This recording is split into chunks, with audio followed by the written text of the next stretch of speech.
Halo semuanya. Di sini kami akan mensimulasikan skenario mengenai penyelesaian suatu konflik pada perusahaan otomotif untuk mata kuliah komunikasi lintas budaya. Dengan saya Widan.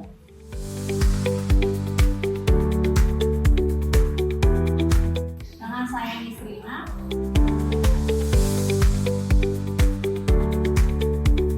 Dan saya Novian.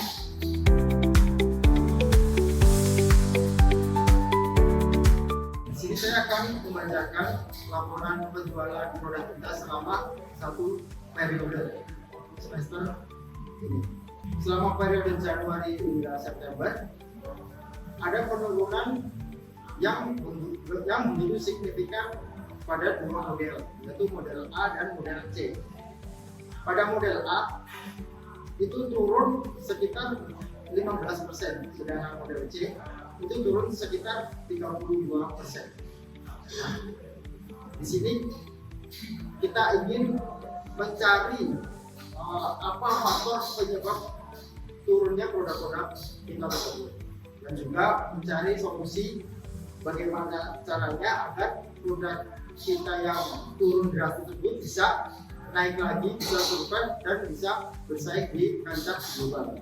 Yang satu itu terdapat atau poin penjualan atau tren penjualan. Jadi total penjualan mobil dalam satu periode ini mencapai 1.550 unit, mengalami penurunan memang dibanding dengan tahun sebelumnya. Dan untuk mobil model A menunjukkan penurunan yang signifikan dengan total penjualan itu 1.000 unit, penurunan 40% ya dibandingkan tahun lalu. Sementara model C juga mengalami penurunan yang tajam. Jadi kita bagaimana solusinya? Di sini dalam analisa saya pemasaran kendaraan melakukan riset pasar untuk memahami preferensi konsumen dan mengidentifikasi kekuatan persaingan. Jadi dari pasar persaingan kita kuatkan lagi untuk di pasar persaingan kita agar penjualan kita menaik. Karena akhir-akhir ini penjualan kita menurun, kita akan inovasi produk untuk meningkatkan fitur teknologi pada model A dan C untuk memenuhi ekspektasi konsumen. Kita jadi lebih meningkatkan lagi pemasaran yang lebih efektif, mengembangkan kampanye pemasaran, atau kita mengiklankan produk kita untuk meningkatkan penjualan lagi.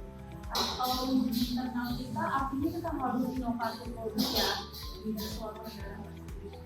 Ya, inovasi merupakan hal yang penting, terutama ketika kita mengekspor suatu produk. Jadi kita harus riset dulu lebih dalam lagi bagaimana kultur, bagaimana pendapatan per kapita di suatu negara tersebut. Dalam kasus ini, induk perusahaan di Jepang teridentifikasi kurang melakukan riset mendalam mengenai budaya di negara tersebut. Jadi, ada dua hal yang bisa kita tarik kesimpulan pada pembahasan mengenai penurunan penjualan produk kita pada kesempatan hari ini. Yang pertama adalah faktor yang mempengaruhi penjualan antara lain.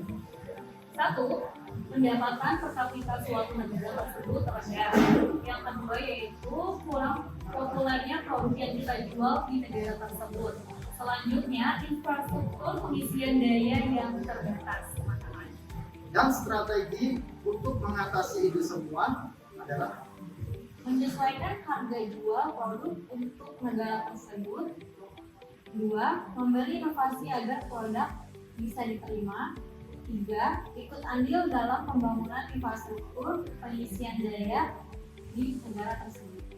Pembahasan masalah soal penurunan produk dari suatu perusahaan otomotif dari kami, semoga bisa bermanfaat untuk kita semua. Jangan lupa like, komen, dan share ke teman-teman kalian. Bye, see you guys.